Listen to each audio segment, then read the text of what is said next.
12절부터 13절, 그리고 조금 넘어가서 31장 31절부터 33절의 말씀입니다.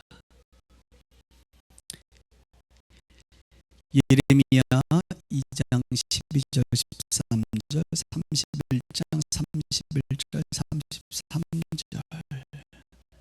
성경이 있는 분들은 그냥 펴놓으시고 오늘 읽을 본문은 앞에 화면이나 주보를 참조하시면 좋을 듯합니다.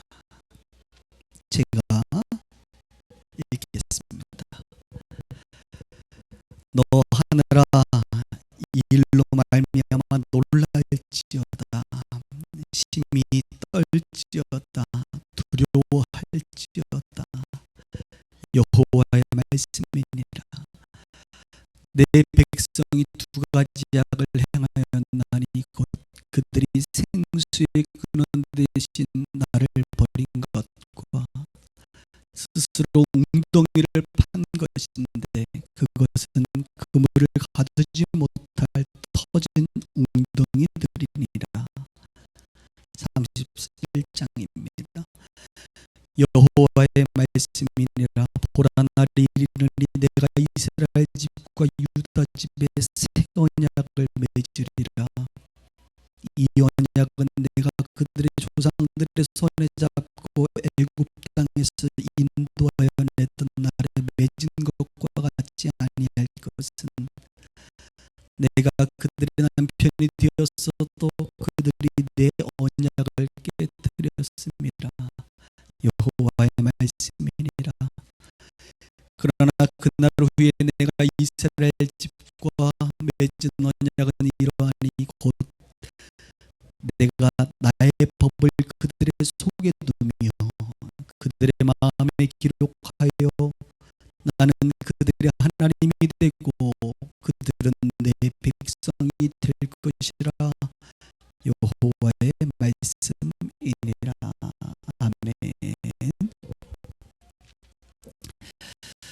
오늘 설교의 제목은 확실한 징계, 확실한 소망이라는 말씀으로 하나님의 은혜를 나누기를 원합니다.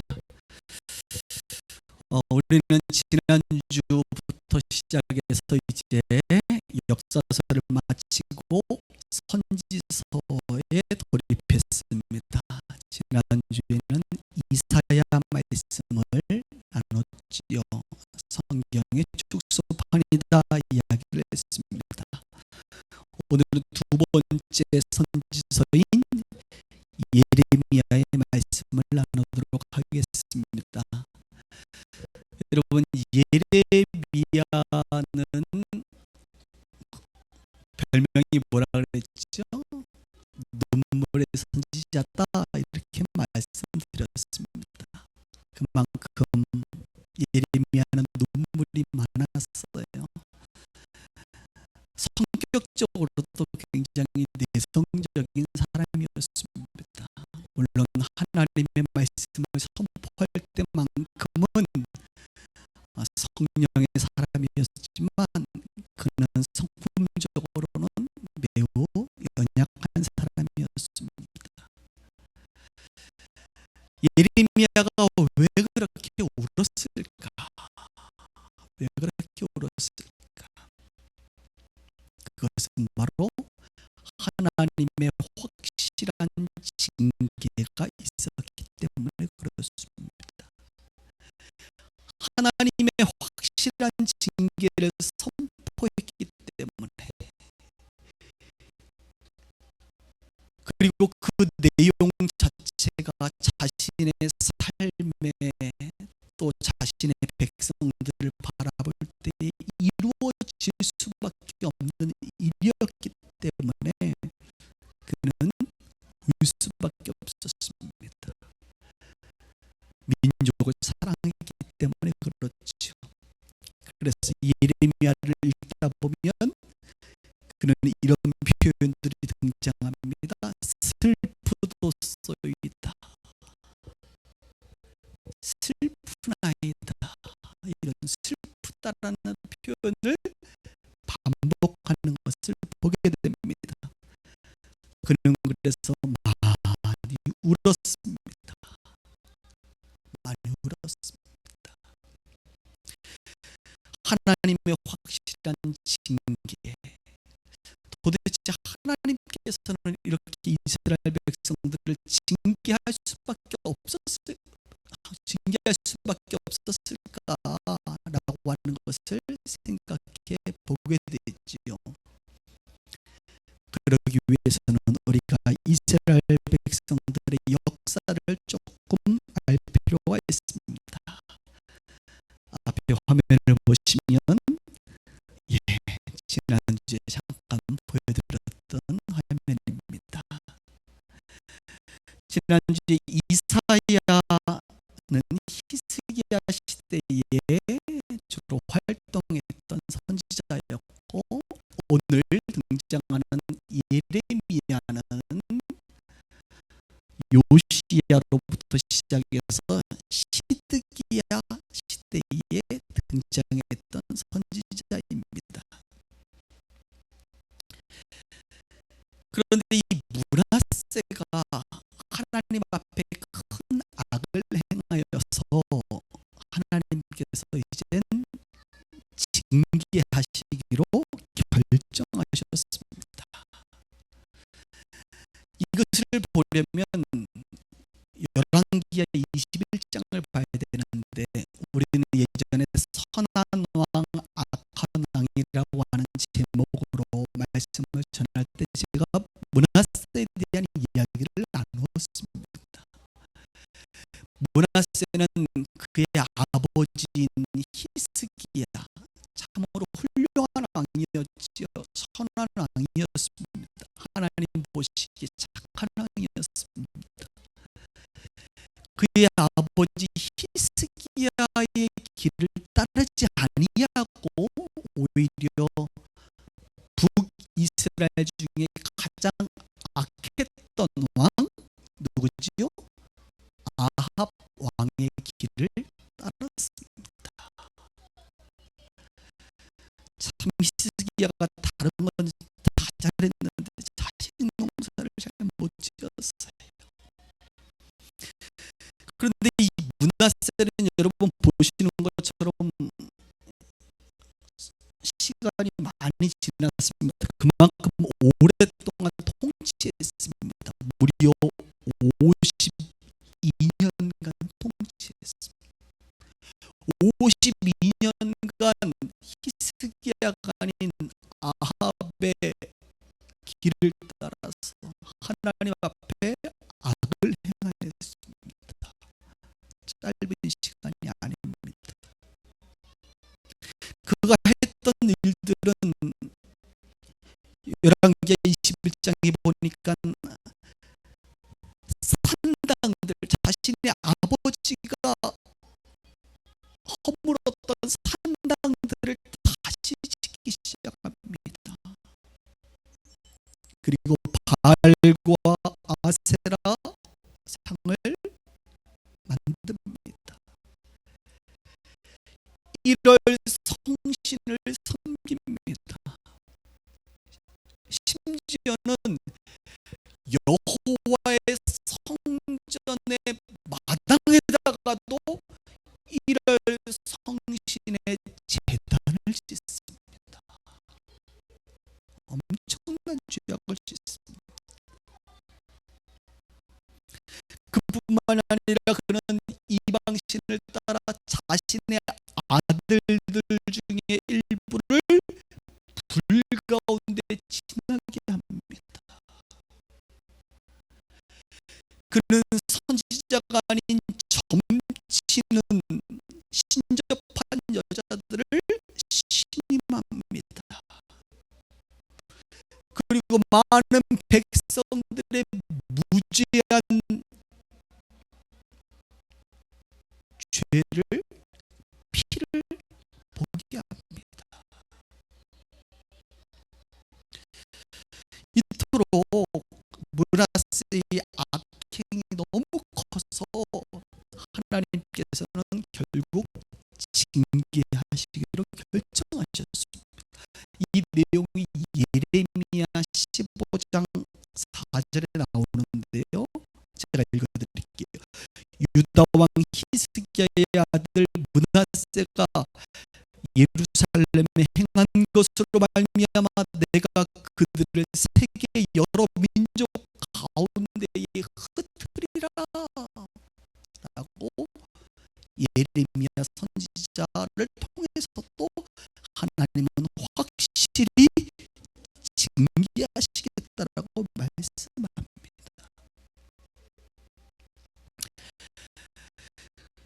여러분 앞에 보시면 그런데 므낫세 이후에 아몬이라는 아들이 2년 동안 잠깐 왕을 하고 그 이후에 요시야라고 하는 왕이 등장하게 됩니다. 요시야는 31년간 왕을 합니다. 그리고 그 다음에 있는 여호아스는 3개월, 여호야긴은 11년, 여호야긴도 3개월, 시드기야는 11년. 그러니까 예레미야에게는 사실은 요시야, 여호야김, 시드기야 요 세 왕을 이제 2달씩 한 사람 빼고요 접하게 되지요. 예레미야는 이 요시야 왕 13년에 하나님께 부름을 받습니다. 그로부터 새 왕을 실제 다 경험하게 되고 그는 이스라엘 백성들이 포로로 끌려가는 것을 직접 목도하고 BC 586년에 망한 것도 목도하고 그 이후에 BC 580년 8년이 지나서 그는 죽습니다. 그러니 울 수밖에 없죠. 자기 민족이 망한 것을 보았으니.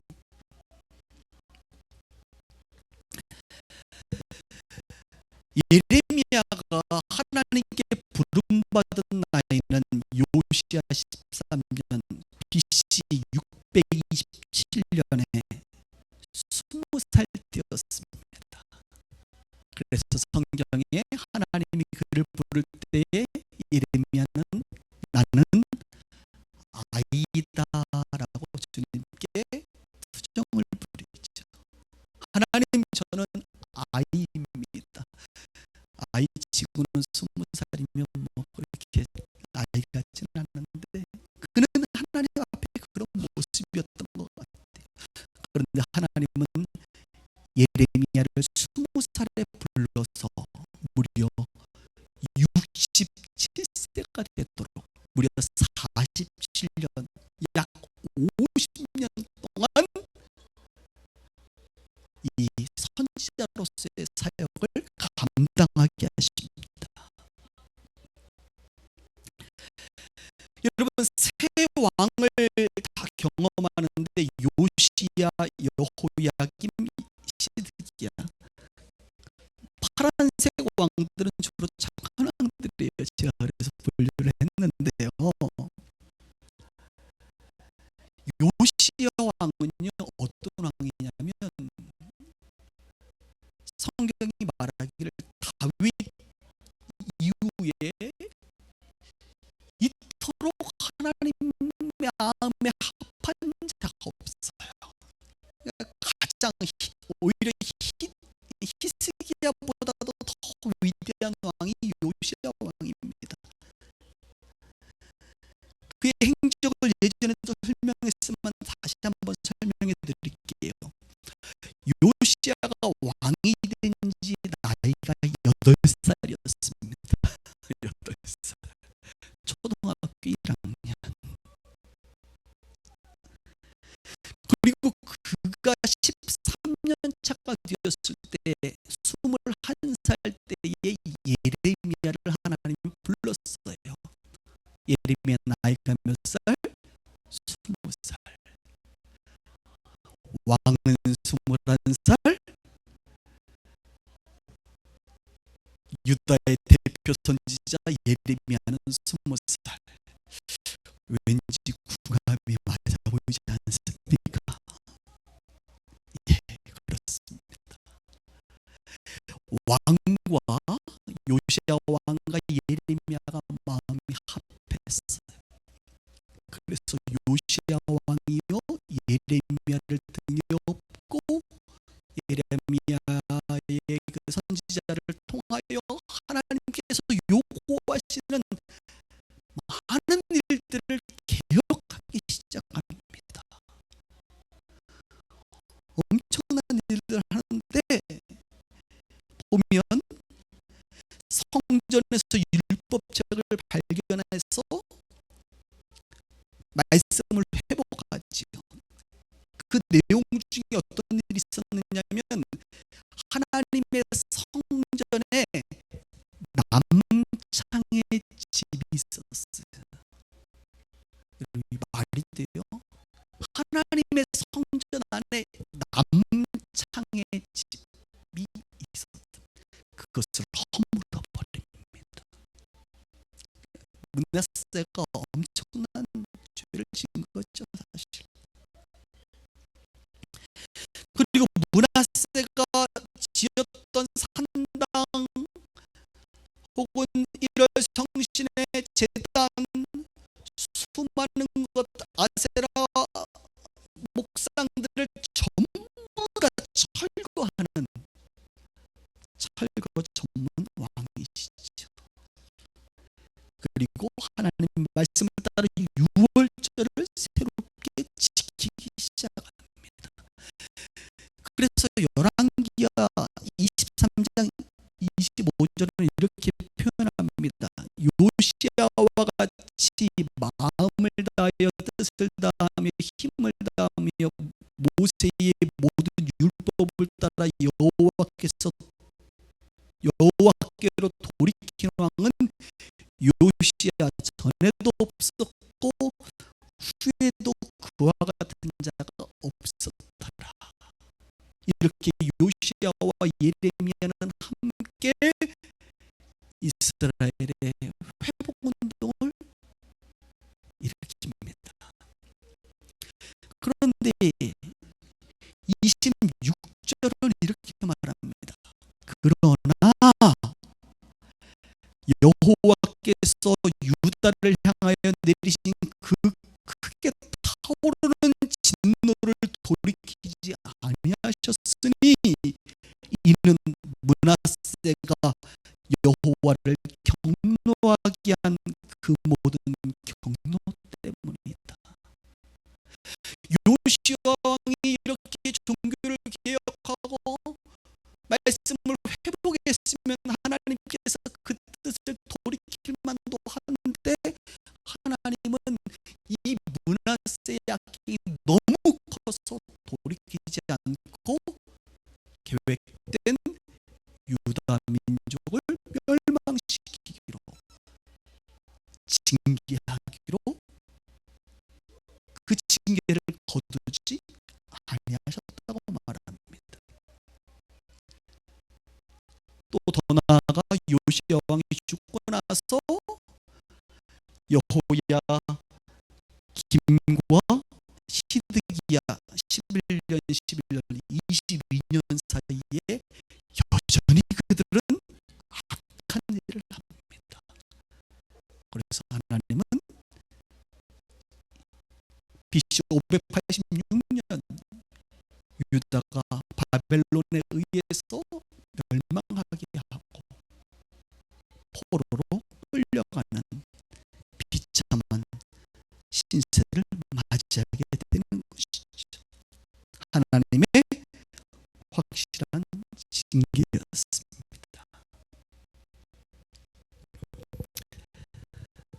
조금 어렵나요? 괜찮으시죠?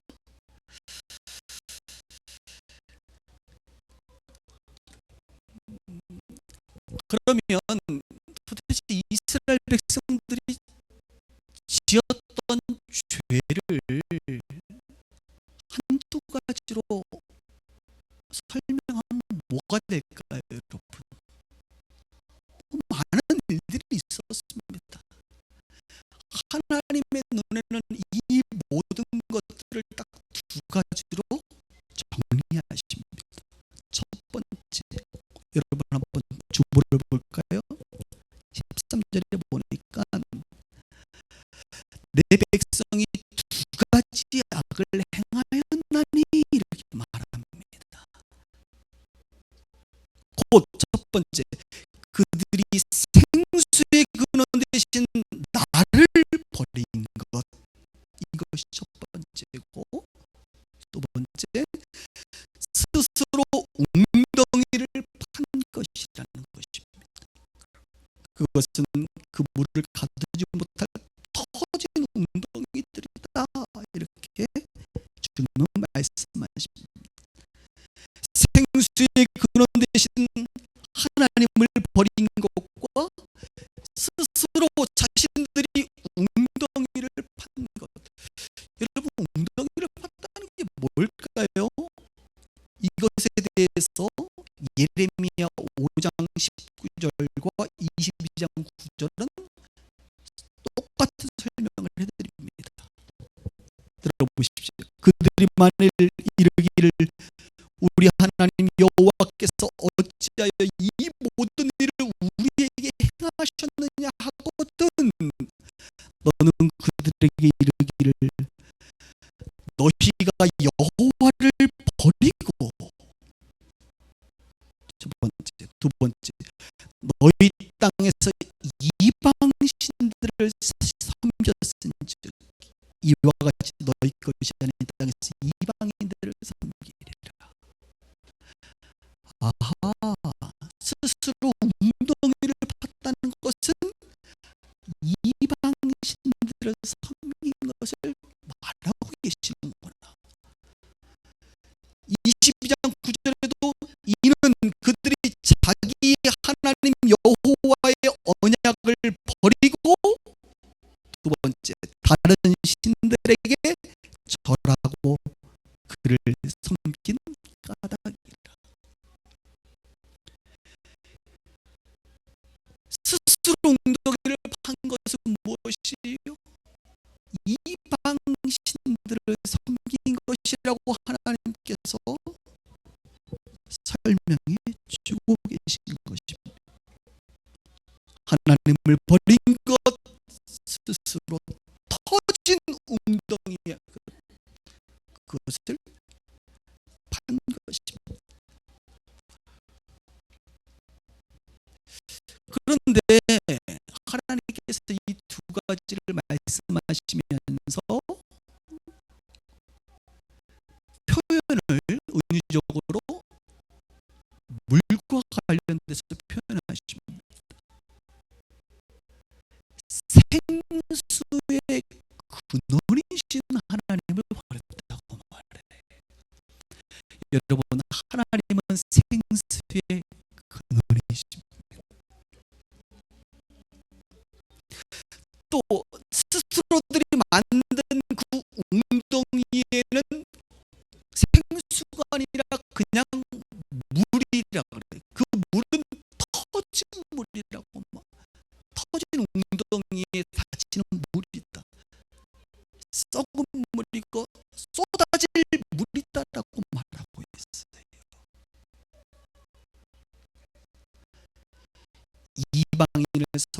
이방신을 섬기는 것은 썩은 물을 먹는 것이고, 결국 그 물은 담아지지 않고 다 터져 빠져나가는 것이다라고 하나님께서 설명하고 계시는 것이죠. 생수를 영어로 표현하면 더 쉽게 표현할 수 있습니다. 리빙 워터. 리빙 워터. 살아있는 물, 생수, 살아있는 물. 다른 말로 생수는 살리는 물입니다. 하나님께로부터 공급받는 그 물은 우리를 살리는 물이요,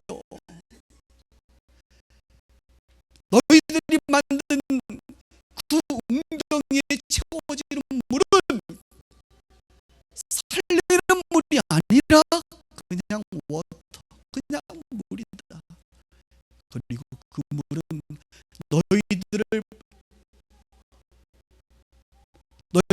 영적 목마름을 해결할 수 있는 그 물이 아니라 다 빠져나가는 너희들이 솟고 있는 물이다.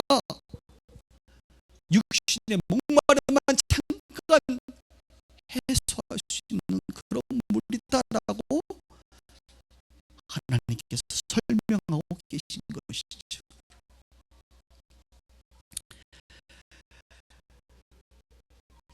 이 생수와 관련돼서 요한복음 4장에 예수님께서도 동일하게 설명하셨습니다.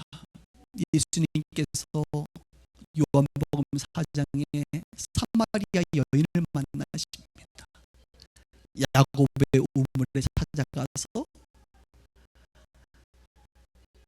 여인아, 나에게 물 좀 달라, 이렇게 말씀하시잖아요. 그때 그 여인이 이제 예수님과 잠깐의 대화를 나누고 예수님이 이렇게 말씀하십니다. 지금 너 앞에 있는 나, 물 좀 달라 하는 이가 누구인지를 너가 알았다고 한다면 너가 아마 나에게 구했을 것이다. 생수를 내게 주리라, 이렇게 말씀합니다. 그가 너에게 생수를 주리라. 예수님이 너에게 리빙 워터, 생수를 주리라, 이렇게 말하고 있어요. 그러면서 주님 말씀하십니다. 이 물을 마시는 자마다, 야곱의 물을 마시는 자마다 다시 목마르리니와 내가 주는 물을 마시는 자는 영원히 목마르지 아니하리니, 내가 주는 물은 그 속에서 영생하도록 솟아나는 생물이 되리라. 여러분, 오늘 하나님이 예레미야에게 말씀하신 생수는요, 바로 예수님이 말씀하셨던 영생하도록 솟아나는 생물입니다. 할렐루야. 영생은 누가 주세요? 하나님이 주세요. 다른 신이 주지 않아요. 하나님만이 주신단 말이죠. 이스라엘 백성들이 하나님만이 주시는 이 생수의 근원이신 그분을 버렸다는 것입니다. 그리고 터진 웅덩이를 파고 있다는 것이죠.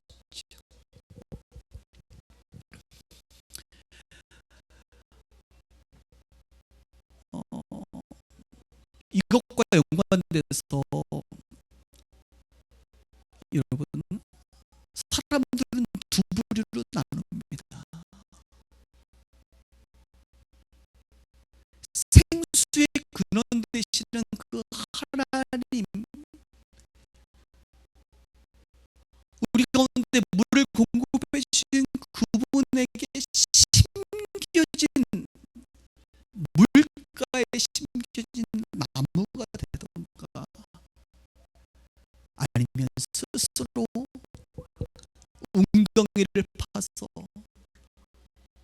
그 물을 채우는 사람이 되던가, 이 땅에 사는 사람들은 둘 중 하나예요.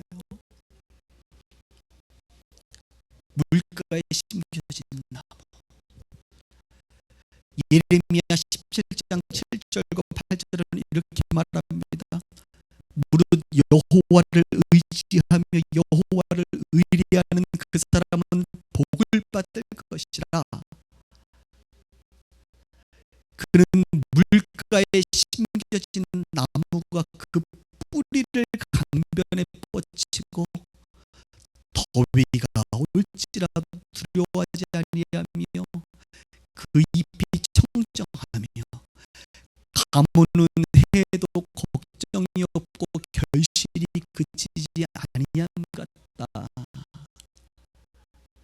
여러분, 물가에 심겨진 나무는요, 더위가 오면 더위 때문에 사람들이 두려워하잖아요. 근데 더위가 두렵지 않다는 것입니다. 잎이 청정하다는 것입니다. 가무는 해도 걱정이 되잖아요. 걱정이 없다는 것입니다. 결실을 그치지 않고 계속 결실을 한다는 것입니다. 왜요? 예, 생명의 근원 되신 그분으로부터 그 뿌리가 계속적으로 공급을 받기 때문에 그렇다는 거예요. 여러분, 이 내용이 시편에 어디 많이 들어본 내용 같지 않아요?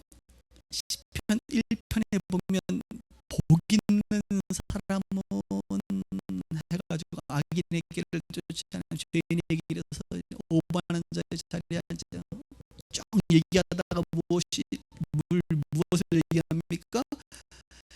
그는 시냇가에 심은 나무가 철을 따라 열매를 맺으며 그의 잎사귀가 마르지 아니함 같으니 그가 하는 모든 일이 다 형통하리로다.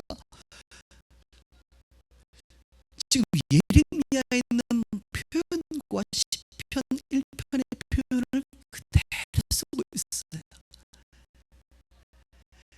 하나님은 생수의 근원이시고 우리는 어떤 존재가 되어야 되느냐? 그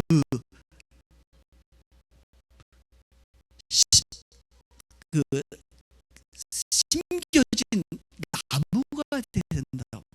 나무가 웅덩이를 내가 파는 것이 아니라 그냥 생명의 근원 되신 그분 옆에 딱 달라붙어서 그 뿌리를 내려야 된다는 거예요. 마치 요한복음 15장이 말하고 있는 것처럼 나는 포도나무요 너희는 가지인 것처럼 딱 붙어서 하나님께로부터 공급을 받으면 된다는 것입니다. 하나님은 매일매일 공급해 주세요.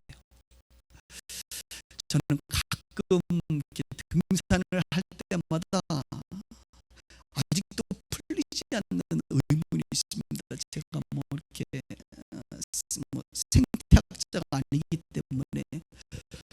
여러분, 비가 며칠 동안 오지 않았음에도 불구하고 이상하게 산에 가면 계속 계곡마다 물이 위로부터 계속 흘러요. 제가 질문할게요. 그 물은 도대체 어디서부터 계속 이렇게 흐르는 거예요? 저는 정말 몰라서 물어보는 거예요. 몰라서. 백두산부터 나오나 그게? 아니, 분명히 불암산 정상 가는데 거기 정상에 물 담아놓을 데가 없거든요. 저수지가 없어요. 웅덩이가 없어요. 그런데 그냥 올라가다 보면 계속 위로부터 물이 뭐 1시간 오고 그냥 다 말라버리는 게 아니라 하루, 이틀, 3일, 한 달, 2달. 물론 가물면 조금 줄긴 하겠지만 계속 물이 흘러나오는 것을 경험하게 됩니다. 저는 아직도 풀리지 않는 질문이에요. 풀리지 않는 게 많습니다. 비행기가 하늘을 나르는 것도 아직 풀리지 않고요.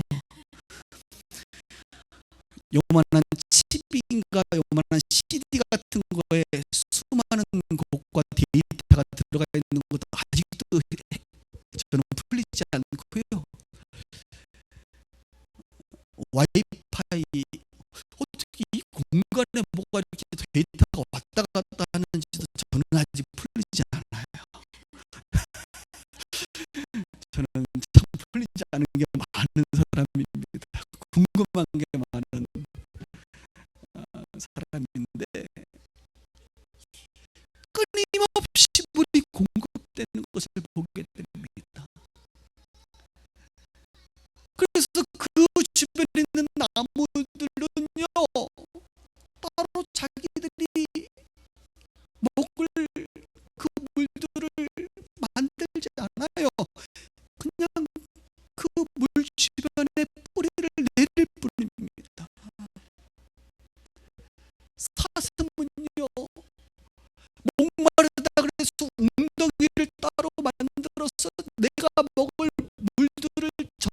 하지 않아요. 그냥 목마르면 시냇물에 가서 고개 숙여 물을 마실 뿐입니다.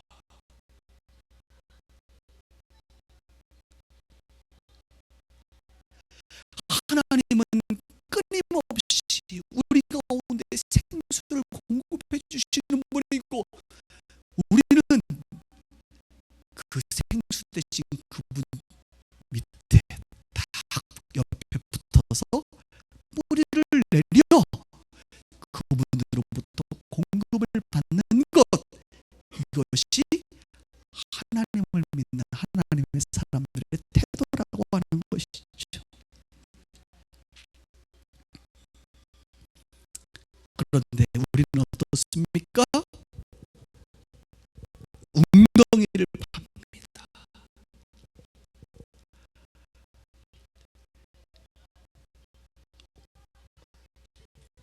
왠지 모르게 생수가 멈춰버린 것 같아.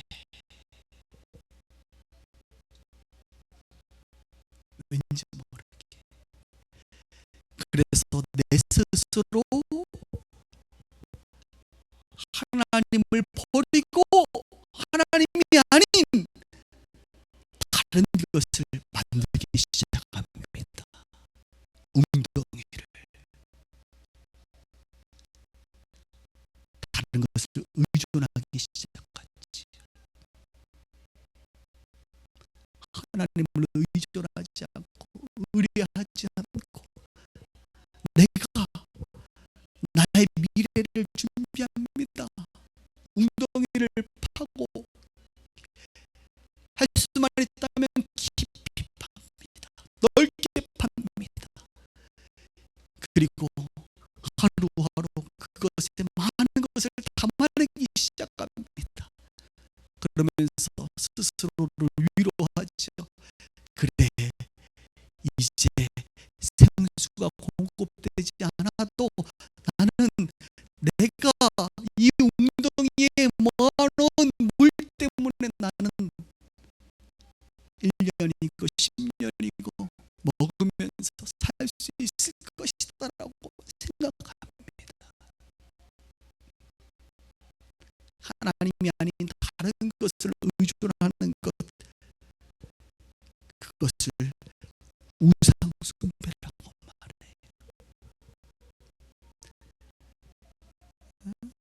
다른 신상 앞에 이렇게 절하는 것도 우상 숭배지만, 하나님을 버리고 다른 것을 의존하는 것, 하나님의 자리에 있어야 될 그것을 내가 다른 곳으로 옮기는 순간 내 스스로 만들어내는 그것 말이죠.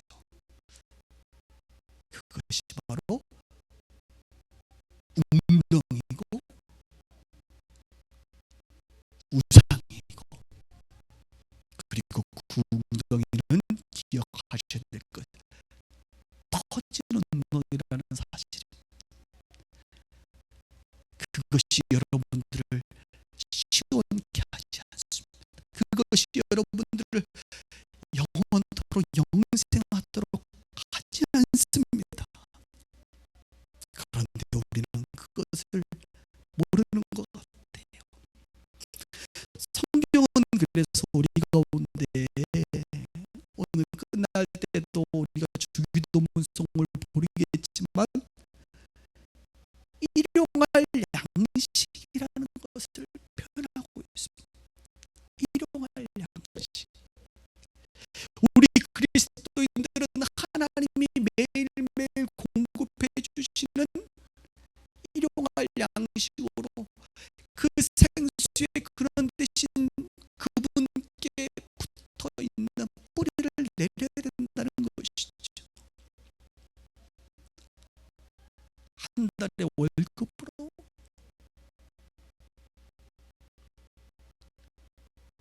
하나의 한 해의 열매로 그렇게 살아가는 존재인데,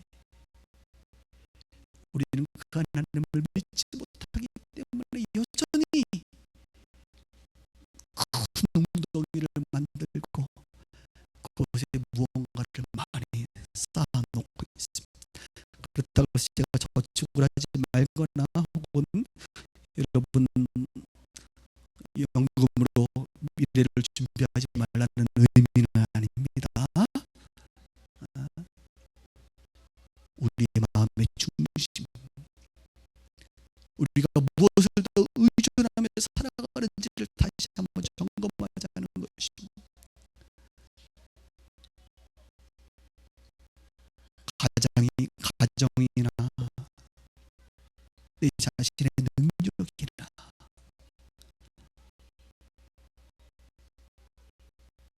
혹은 내가 그동안 쌓아왔던 바벨탑이거나, 여기서 말하는 웅덩이는 또 다른 우리의 바벨탑이 되는 것이죠. 하나님이 아닌 다른 것으로 대체해버리고 싶은 그것.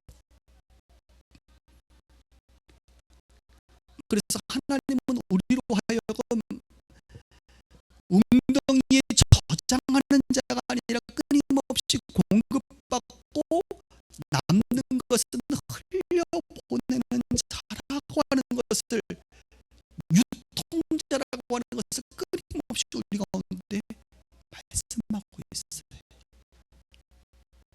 마치 바울처럼, 예수님처럼 그렇게 살 수가 없을까? 그런데 우리는 이 땅을 살아가면서 끊임없이 그 말씀을 들으면서도 웅덩이를 파고 있는 자신의 모습을 발견하게 됩니다. 지난주 저와 여러분들은 마지막 설교를 들으면서 책망할 자가 없는 것이 우리의 비극이다라는 이야기를 했어요. 저를 책망할 자가 없다는 것이 비극이고, 바로 성인이 되신 여러분들을 책망할 자가 없다는 것이 비극이다. 그런데 우리에게 소망이 있다 이거예요. 왜요? 하나님이 우리를 책망해 주신다 이것입니다. 말씀으로 하나님은 우리를 책망해 주세요. 그래서 선지서를 앞으로 계속 공부하면서 그 선지서에서 나오는 아주 중심이 되는 것을 통하여 저와 여러분들이 책망받기를 주님의 이름으로 축복합니다. 그래야 여러분, 우리가 다른 길로 안 가요. 잘못된 길로 가지 않아요. 하나님의 그 회초리가 나를 이렇게 쳐야 된다 이거예요. 마치 목자가 양을 치듯이 막대기로, 양들이 이상한 데 가면 이리에게 뜯겨 죽거든요. 그러니까 목자가 양들이 아플지라도 때리는 거예요. 때려서 바른 길로 가라고 인도하는 선한 목자처럼 하나님은 우리 가운데 말씀으로 계속 우리를 책망하세요. 지금 너는 생수의 근원인 나를 버리고 웅덩이를 파고 있지 않느냐, 이렇게 피치고 있는 거예요. 지금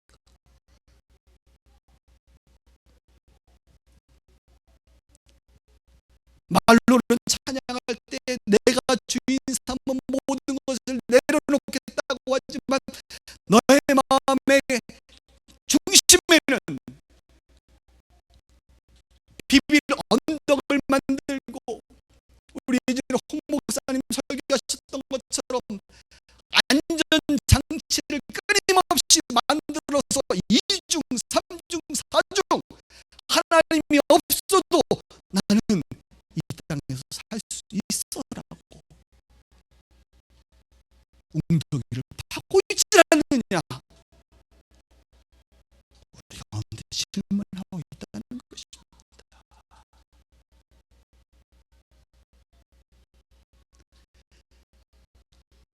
그래서 우리가요 항상 균형을 잡고 적절할 필요가 있습니다. 어떤 것이든 적절해야 돼요. 과하면 안 되지요. 적절할 필요가 있습니다. 이 지혜가 저와 여러분들 가운데 있기를 주님의 이름으로 축원합니다.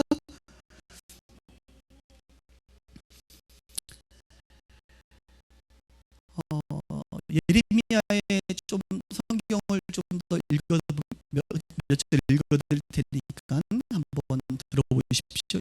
22장 21절에 보면 이렇게 말합니다. 내가 평안할 때에 내가 내게 말하였으나 내 말이 나는 듣지 아니하리라 하였나니 내가 어려서부터 내 목소리를 청종하니 아니함이 내 습관이다. 무슨 말이에요?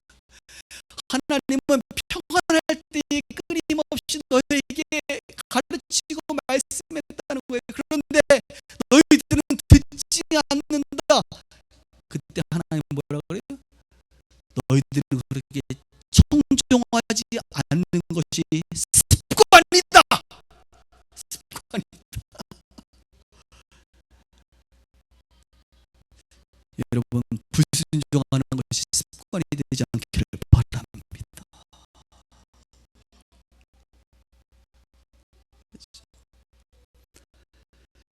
30장 14절은 이렇게 말합니다. 이는 내 악행이 많고 내 죄가 많기 때문에 나는 내 원수가 당할 고난을 내가 내게 받게 하며 잔인한 징계를 내렸다.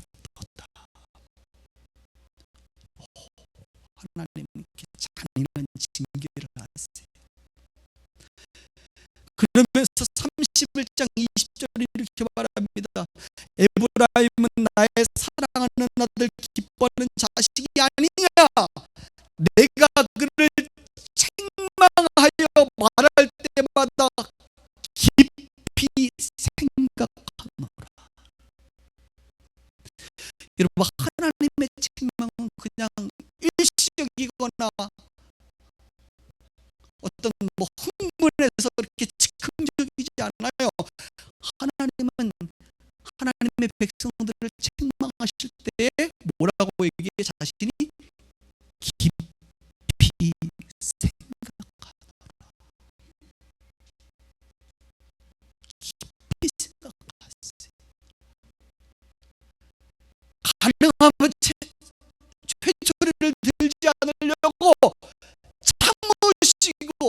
참으시고 노하기를 더디하시고 자비로우시고 은혜롭게 하십니다. 깊이 생각하세요.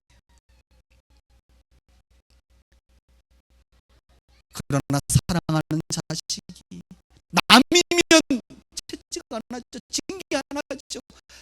내 자식이기 때문에 때로는 확실한 징계를 한다 이것이에요.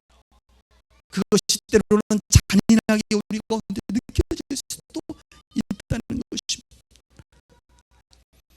우리 비스도 식구들은 이런 하나님의 징계로부터 벗어날 수 있기를 주님의 이름으로 축복합니다. 어려서부터 주님의 목소리를 청종하는 것이 습관이 되시길 바랍니다. 거절하는 것이 습관이 아니라 순종하는 것이 습관이 되길 바라요. 어제가 여러분 6월 25일 6.25 전쟁 기념일이었죠. 잠깐 좀 설명을 해드리겠습니다. 잘 아시겠지만 1950년 6월 25일 새벽 4시 새벽 4시는 가장 어두울 때 군대 가신 분들은 알아요. 고쳤을 때 가장 힘든 시간대가 새벽 3시부터 6시입니다. 정말 잠이 쏟아져요. 쉽지 않은 시간입니다. 그때 저도 당직 사관으로 많이 밤을 새면서 근무했는데 버티다가 3시부터 넘어가면 누가 오든 말든 그냥 나도 의자에서 눈을 감고 자게 되었어요. 이놈의 눈꺼풀은 새벽 4시를 버틸 수가 없습니다. 그때 이 북한군이 기습 남침을 하게 됩니다. 얼마나 당황스러운지 3일 만에 서울이 함락됩니다. 한 달 만에 낙동강 벨트를 중심으로 그 위까지 모두가 붉은색으로 물들어 버립니다. 그래서 뭐 대구라든지 부산이라든지 낙동강 인근에 있는 작은 부분만 한국군이 지배하고 많은 사람들이 그곳에 피난을 와서 모여 있습니다. 그때에 부산의 피난민들 중에 목회자들이 모였어요. 목회자들이 할 수 있는 게 뭐가 있겠습니까? 기도하는 것이죠. 하나님의 은혜와 긍휼을 구하는 기도를 하기 시작한 것입니다. 그래서 함께 모여서 중보하면서 하나님 앞에 기도했던 것 중에 무엇을 해서 회개의 내용을 좀 이따가 설명해 드리겠지만, 회개하며 하나님 우리를 살려주십시오. 이 민족을 적과 통일되지 아니하도록 주님 붙잡아 주십시오라고 많은 목회자들이 모여서 기도했습니다. 그리고 하나님께서 그 기도를 들었는지요? 저는 기독교적 관점을 해석합니다. 9월 15일 한 3개월이 안 돼서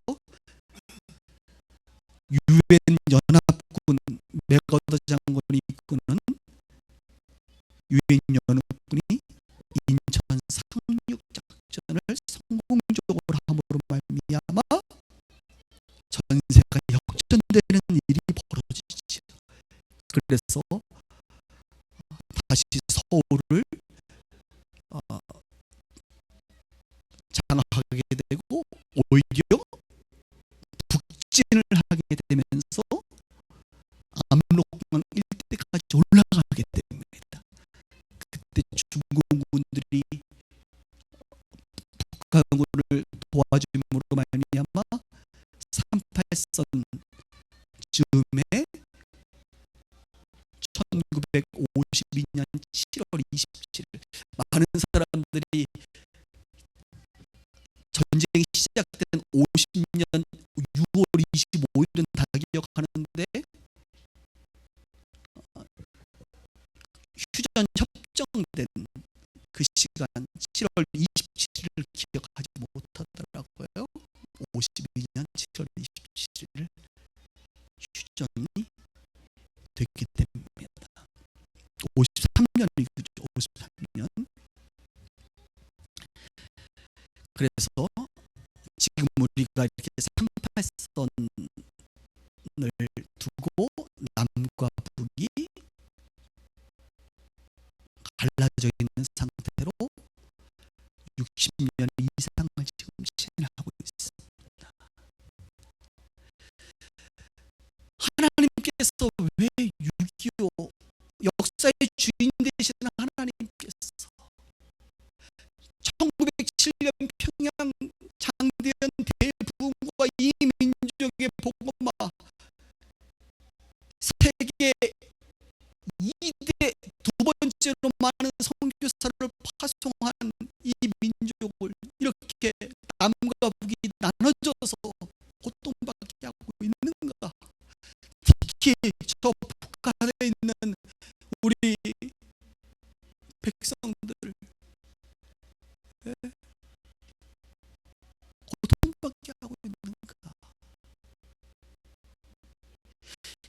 이것에 대해서 외교적으로 뭐 6.25에 대해서 외교적으로 이야기하고 뭐 개인의 야욕에 대해서 얘기하고 뭐 이렇게 얘기할 수 있지만, 우리가 하나님의 시각으로 목회자들과 신학자들이 고백하는 공통적인 이야기가 있습니다. 그것은 바로 무엇이냐? 6.25 전쟁은 하나님께서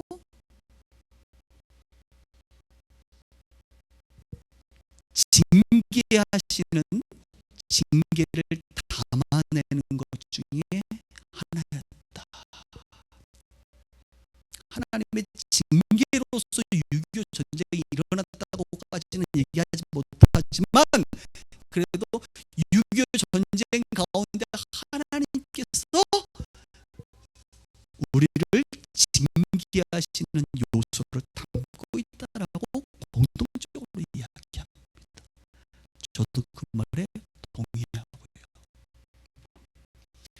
도대체 우리 민족이, 한국교회가 무엇을 그렇게 잘못했길래 이 민족의 고통, 마치 이스라엘 백성들이, 유다 민족들이 바벨론의 포로로 끌려가 70년 동안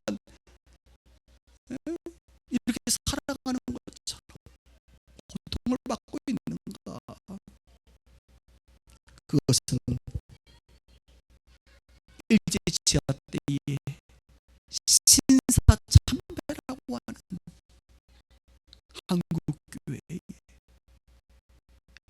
죄악 때문이었다라고 공통적으로 말하고 있지요.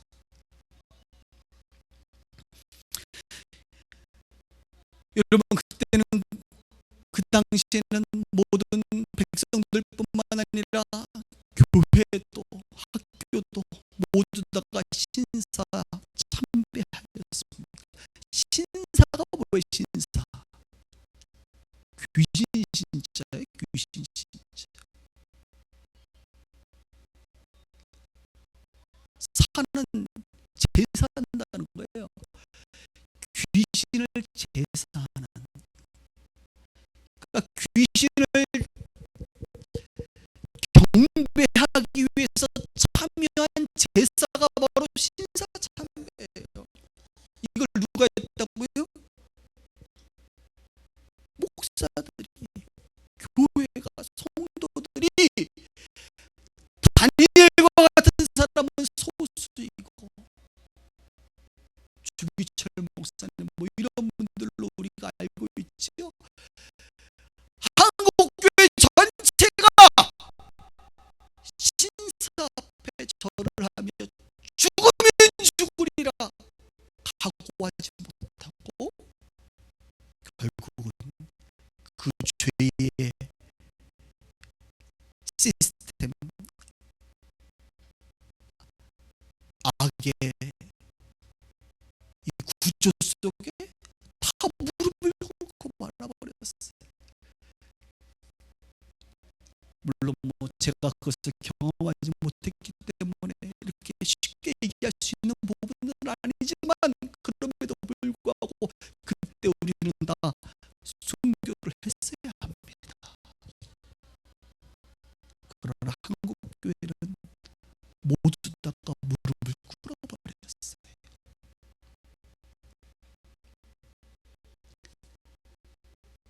하나님을 버리고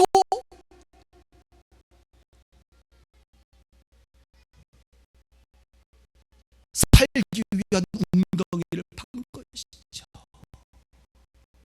그것이 한국교회의 과오였습니다.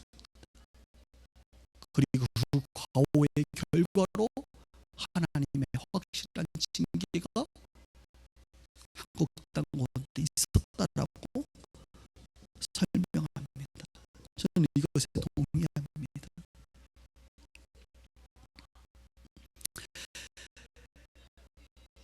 제가 가장 존경하는 목사님 중에 영락교회를 개척하시고 이제 돌아가신 고 한경직 목사,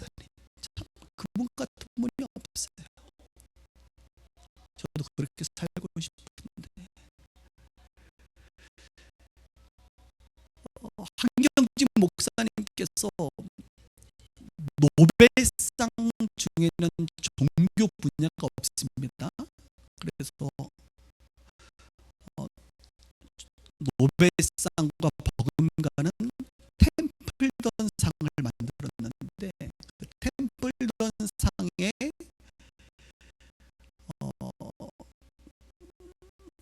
그 한경진 목사님이 이제 수상을 하게 됩니다. 그리고 한경진 목사님께서 그 상을 받았을 때 의회에 소감을 하셔서 많은 사람들이 충격을 받았어요. 어떻게 소감했느냐? 그 공식적인 자리에서 그분은 우시면서 이렇게 얘기해요. 나는 이 상을 받을 자격이 없습니다. 왜냐하면 나는 신사 참배했던 목사입니다 라고 자신의 평생의 가장 큰 과오를 그 자리에서 공개적으로 회개하며 우시는 모습을 봤어요.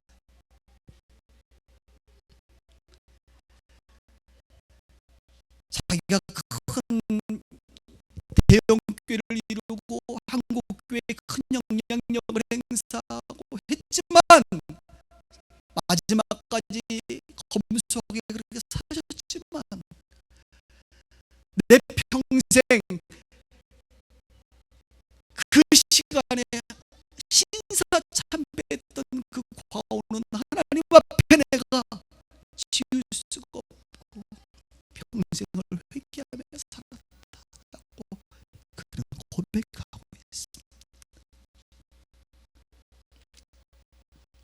이것이 유교를 맞이하면서 다시 한번 한국교회가 돌아봐야 될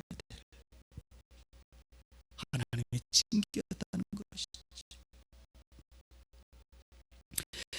그런데 하나님의 확실한 징계만 있는 게 아니라 하나님의 확실한 소망도 있습니다. 저는요, 유교를 맞이하면서 마치 한국은 마치 유대 이스라엘하고 비슷하잖아요. 남과 북이 분열돼 있고, 그렇죠? 1948년인가요? 나라가 세워지고 뭐 이런 것들이 비슷한데,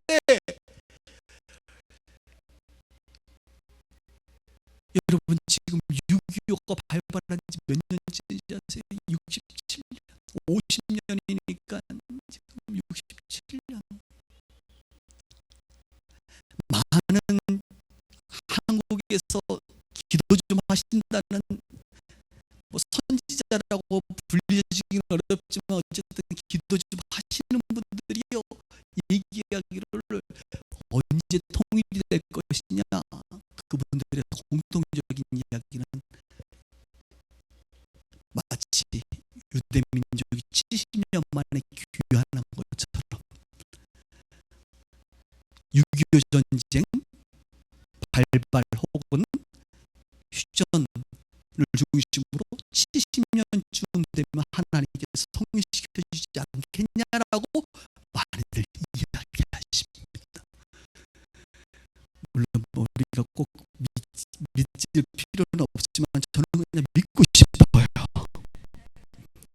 뭐 자유니까. 저는요, 그래서 통일이 언제 되냐고 누가 물어보면 우리 고정희 권사님, 아들을 만날 일이 곧 다가옵니다. 원래 역사는요, 하나님이 그냥 순식간에 바람처럼 훅 하면 일어나라고, 사람의 계획에 의해서 일어나는 게 아니에요. 원래 역사는 하나님이 하시는데, 저는요 2020년 즈음에서 하나님께서 마치 바벨론 포로 70년 만에 귀환했던 것처럼 여러분, 산발산이 무너져서 평화 통일 되기를 간절히 소망하는 목사고 그것을 그래서 지금도 기도하고 있습니다.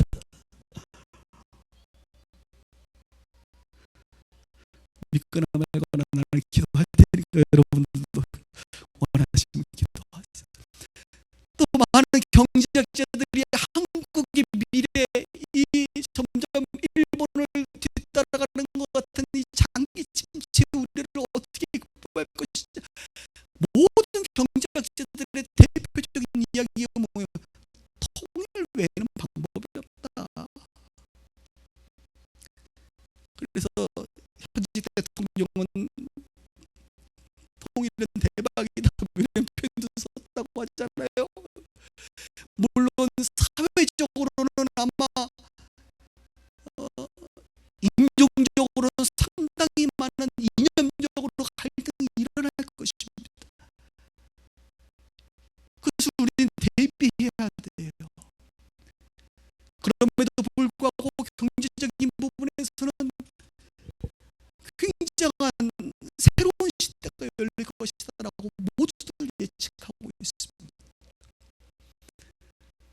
저는 그런 면에서 우리 빛가수 공매교회가 앞으로 3년 4년에 일어날 그 시대를 염두에 두면서 제가 구체적으로 얘기를 하지 않지만 저는 준비하고 있습니다. 그리고 가장 확실한 준비는 그쪽에서 가장 선두주자로 활동하시는 많은 목회자들과 교회들과 연합하고 있고, 우리가 직접 하지 못하더라도 그 일들을 그분들을 통해서 일할 수 있다면 좋겠다, 이런 생각을 하게 됩니다. 할렐루야. 통일을 원하십니까? 기도하세요. 주님, 오늘 목사님 얘기 들으면서 맞는지는 아닌지 모르겠지만 그냥 기도하겠습니다. 2020년 즈음에는 좀 일어나도록 은혜를 베풀어 주옵소서. 이토록 하나님은 우리를 징계하시지만 또한 소망 가운데 이끌어 가십니다. 오늘 본문도 마찬가지, 이사야는 40장부터 회복에 대해서 말하고 있지요. 예레미야는 30장부터 말하고 있습니다. 30장 3절을 제가 한번 찾아서 읽어드릴 테니까 들어보십시오. 30장 3절을.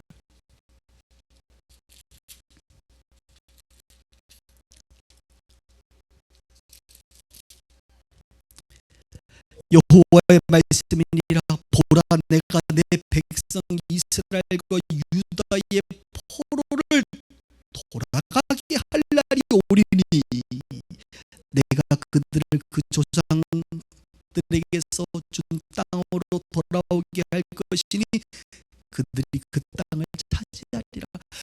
아니, 아직 끌려가지도 않았는데 돌아올 것을 미리 말씀하시는, 회복을 말씀하세요. 확실한 소망을 말씀하세요.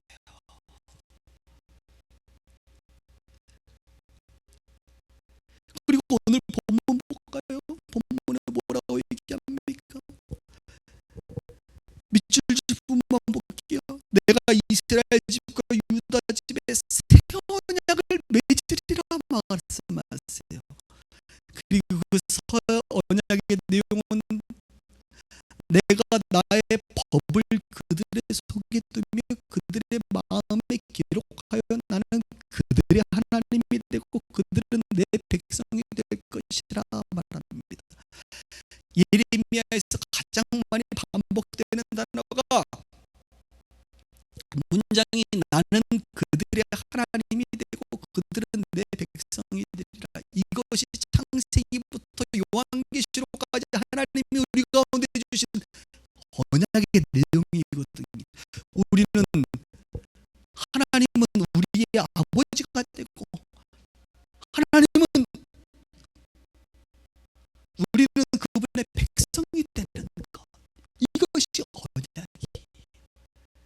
그래서 우리가 하나님을 아버지라고 말하잖아요. 하나님은 우리를 자녀 삼아 주셨어요. 이것이 언약이거든요. 그런데 이 언약, 광야에서 맺은 옛 언약이 아니라 새 언약을 맺겠다. 옛 언약은 율법으로 돌판으로 맺어졌지만 이 새 언약은 예수 그리스도가 십자가에 죽으시고 성령으로 오시는 그 영으로 맺어지는 것입니다. 좀 어렵나요? 로마서에 보니까 이런 표현이 있습니다. 그러므로 이제 그리스도 예수 안에 있는 자에게는 결코 정죄함이 없나니 이는 그리스도 예수 안에 있는 생명의 성령의 법이 죄와 사망의 법 율법에서 너를 해방하였다. 이제 우리는 율법을 따르는 자가 아니라 생명의 성령의 법을 따르는 자. 로마서 7장 6절은 말합니다. 이제는 우리가 얽매였던 것에 대하여 죽었으므로 율법에서 벗어났으니 이러므로 우리가 영의 새로운 것으로 섬길 것이요 율법 조문에 묵은 것으로 아니하는 율법 조문은 묵은 것이다. 그래서 제가 예전에 로마서 강의할 때 있잖아요. 묵은 것은 김치 외에는 쓸 게 없다고.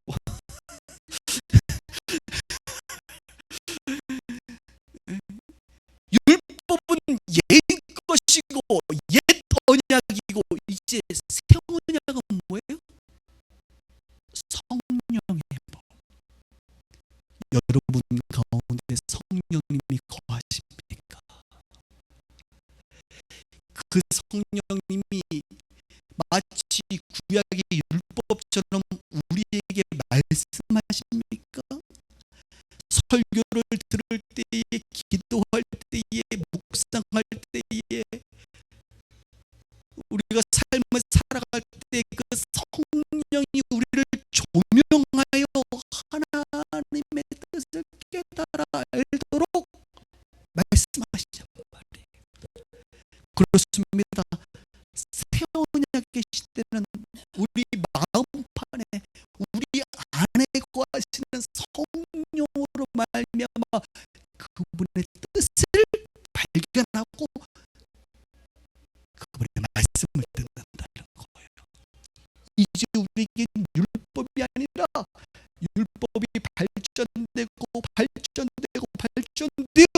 이제 새로운 언약, 성령의 인도함을 받아 살아가는 자들이라는 것입니다. 오늘도 설교를 들으면서 우리가 성령의 조명을 따라 오늘 나에게 하신 그 말씀, 구약 우리에게만 그 율법의 내용을 깨달아 가르치는 거죠.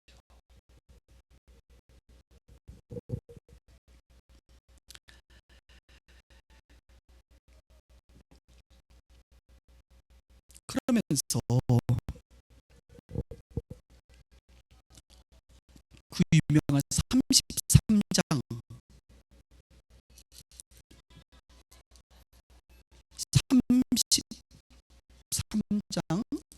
2절에 보면 또 유명한 말씀이 있잖아요. 이를 행하는 여호와 그것을 만들어 성취하는 여호와 그 이름을 여호와라는 이가 이같이 이르시니라. 너는 내게 부르짖으라. 내가 내게 응답하겠고 내가 알지 못하는 크고 은밀한 일, 비밀한 일을 내게 보이리라. 하나님께서 이것을 말씀할 뿐만 아니라 확실하게 일을 행하시겠다는 거죠. 일을 하나님은요 그냥 빈말을 하지 않아요. 일을 행하세요. 저도 이런 하나님의 성품을 좋아합니다. 빈말하지 않고 정말 일을 합니다.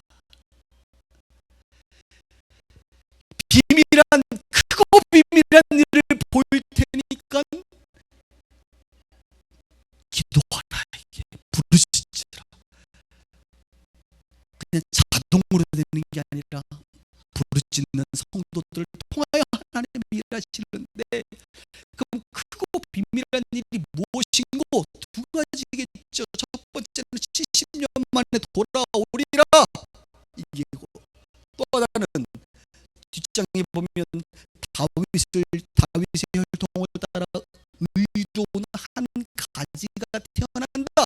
누구십니까? 예수 그리스도의 출현을 말하는 것입니다. 그리고 그 예수 그리스도를 통하여 구원받은 우리에게 성령이 임하고, 그 성령의 법 새 언약의 백성들이 하나님과 동행하며 살아간다는 것입니다.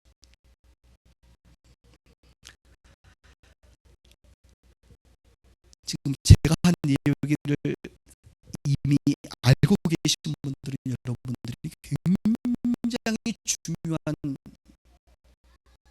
신학적 교리를 깨닫고 있는 것이고, 저기 무슨 말인지 모르겠다 하시는 분들은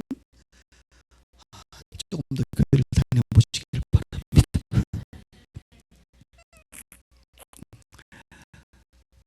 말씀 정리할게요. 여러분, 예레미야라는 이름의 뜻이 뭔지 아세요? 목사님 질문 좀 하지 말라니까요. 여호와께서 세우신다. 여호와께서 세우신다가 예레미야.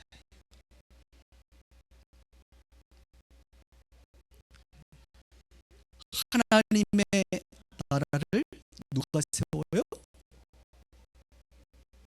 우리가 세우는 게 아니에요. 예레미야, 여호와께서 세우십니다.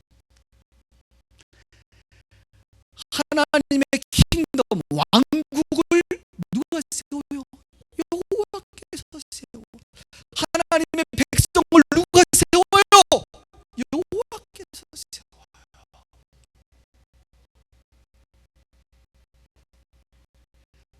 그분이 그분의 나라를, 그분의 왕국을, 그분의 백성을, 그분 되심을 스스로 세워갑니다. 예레미야.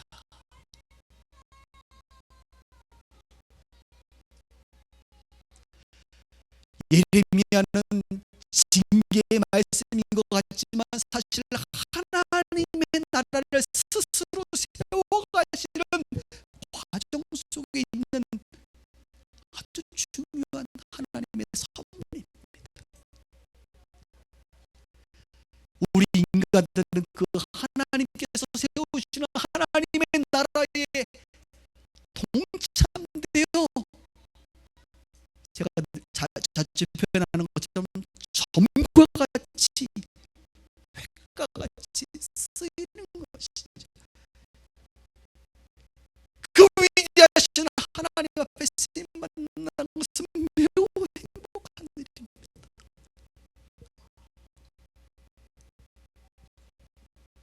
와우. 예레미야, 여호와께서 세우세요. 확실히 세웠어요.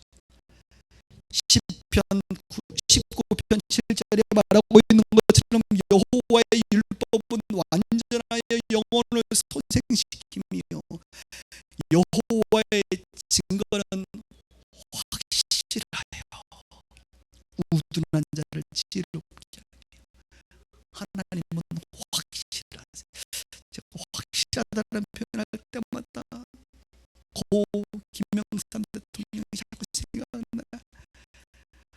확실히 이라는 표현이 자꾸 생각나서 내가 자꾸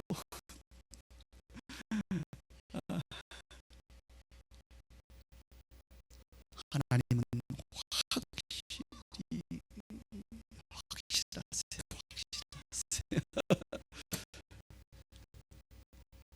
확실하게 징계도 하시고